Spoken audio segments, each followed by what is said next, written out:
So I'm here today at Boxerworks with Fred Adams. Now, Boxerworks is going through quite a transformation at the moment. The front's all been renovated and his workshop, just this little space at the minute, is going to more than double in size over the next few weeks and months. So it's a really exciting time to be here and be involved with everything that Fred's getting up to.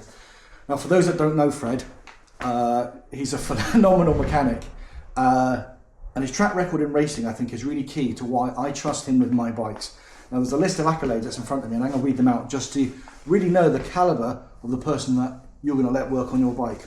So in 2017, he was first in the British Clubman Enduro Champs. He was also first in the British Extreme Enduro Clubman Champs. He's got 7 first-class finishes in the Scottish 6 days. In 2015, he was the Dawn to Dusk Enduro 12-hour overall winner. In 2021, the GS Trophy UK qualifier, he came first in that. In 2022, International GS Trophy, he was in the UK team where they placed in second.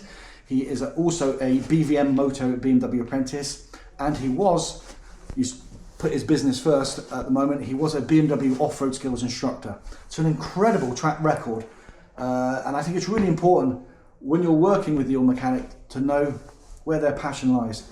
And Boxerworks is built on that passion of motorbikes and racing off-road and racing in general. I know Fred's got a track bike as well, which he loves to hammer around. He would make all of us, particularly me, look worse than average, I think, riding a bike. But the key thing about Fred and his business is I've had my 1250 serviced here, even including its running service, my 1300 serviced here. Fred's really kindly let me film that, so that's available for you to watch if you want to see what a service looks like. And he'll be doing my 900. But more critically, Fred's the only person that I would have really work on my K100. I have actually bought the motorbike off his dad, and it's the knowledge that's in his head and the ease of how I've really attacked a lot of the jobs. As a home mechanic, this is way beyond my limit, and I've hacked the wiring loom away, much to Fred's disgust, but we're going to build that bike from scratch because, frankly speaking, I know I've got his knowledge and experience on hand. And with the F900, we're going to turn that into the off-road bike it could really meant to be. Now, I'll never be able to get the potential out of it, but Fred certainly will. So we'll make a bike that he would be proud to ride and own himself. Now, with that, we're going to have a short chat with Fred to talk about his business and some of the things he's got going on. So there's many of you that will recognise Fred, having done some videos with him before, and perhaps you follow him on Instagram or Facebook and see some of his individual content. But I wanted to give Fred the opportunity to talk a little bit about his business and some of the things he's doing to help grow his business and some of the services he provides. So this time of year, Fred, what are you doing for people and their bikes? Well, obviously still the general maintenance, servicing, tyre changing, all the stuff that I normally do throughout the year. But obviously with it coming into the bad weather, typically, it's a good time, and it's something we can offer is washing the bikes, ACF 50 in them, really treating them of any corrosion and grime and making sure they're going to stay fit throughout the winter and not really get any worse and hopefully actually improve things. And on top of that, with it being bad weather, we've just got ourselves a van, so now able to offer a collection and delivery service. So if the weather is really that bad and you don't fancy riding, we can come and get your bike for you. No, perfect.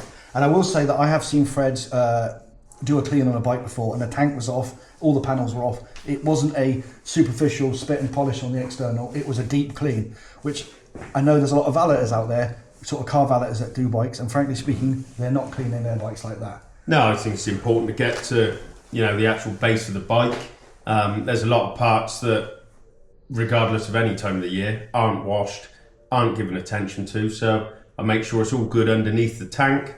And any plastics, anything that can be taken off is taken off, and then give it a proper clean down, dry it all off, ACF 50, it makes sure there's not going to be any corrosion and water sort of inhibiting those places, and then build it back up, and you've got a bike that's going to be good for easily a year. No, perfect. And I don't think many people are aware that you do sell some bikes here occasionally. Yeah, I've got a couple of bikes for sale at the minute, an RT, a GS, going to have another GS coming in very shortly.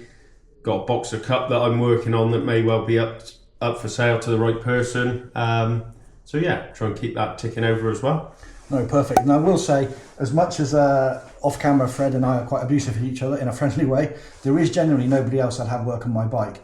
And I think the growth in this business, what have you seen over the last sort of 2-3 years of trading in terms of people's habits on how they're looking after the bike, all the type of bike you're getting in? Yeah, I think the caliber's sort of progressing and getting better. More and more BMs, obviously, which is what I'm specialising in. So that's fantastic.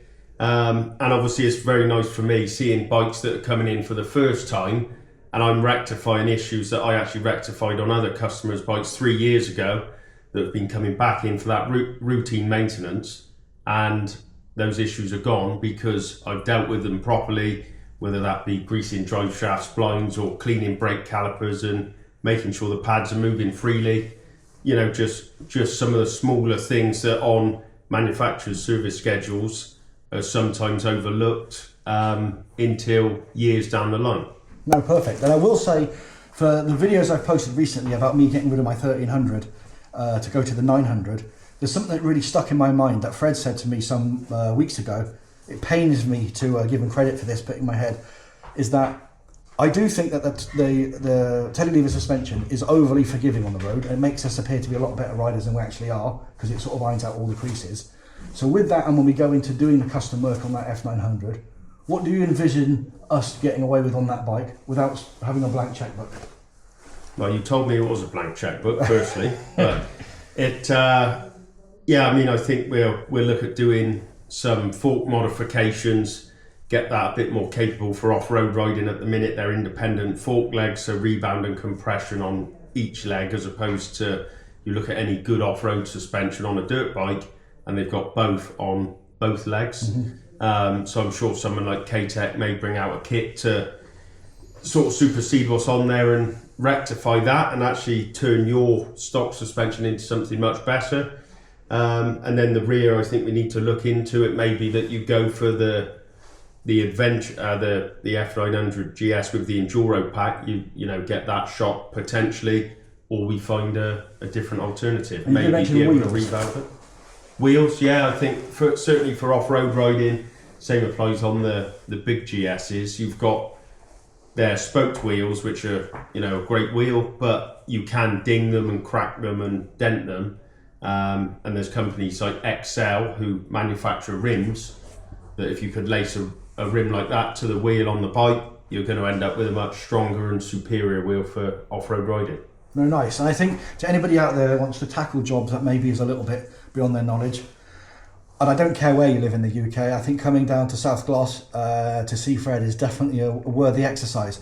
And lastly, with the K100 that we're doing, what do you, excluding the fact that I've taken it apart like a butcher, yeah, what do you see the real challenges on taking a 40-year-old bike and reconfiguring it so fundamentally, all but to a factory standard of customization? Yeah, I think it's obviously you've got the attention to detail firstly, and then you're going to run into the sort of common issues of parts, gaskets, things like that. As you said, it's an old bike. Is everything we need still available? Are we going to have to make things in the form of gaskets potentially, or you know, bearings and things like that? Can we still get everything we need? Are the internals actually okay? It's been sat for a while. You know, make sure there's no rust, no nasties inside that engine, and just get it back to its former glory, hopefully, if not better. No, perfect.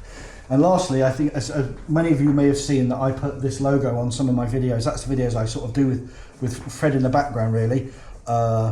We are looking at in the next coming months to maybe do some joint merch. So if you fancy this logo on a t-shirt, that might be a possible. But one thing I want to give people a sense of, I alluded to the change that's happening to your business. What do the next 4 or 5 months look like for Boxerworks and its growth? I think more of a sort of community-based place to be, especially for, well, obviously community. When I say that, I mean biking community. Hoping to set up a bit of a coffee shop next door, you know, and maybe put some evenings on, some days on the weekend, some bike nights, that sort of thing, and have some food from time to time, as opposed to just, you know, general snacks that you may get in a coffee shop. And then, yeah, with some more work ramps going in the workshop, it'll just free me up, hopefully make me more efficient, and yeah, be able to serve more customers and keep the BMW community happy. No, perfect.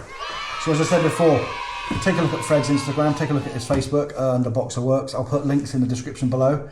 And again, I don't see any other place that you are going to get a better service for your bike. Not that the other mechanics aren't capable, but with that list of accolades that I read out at the beginning, there is really, quite frankly, nobody better.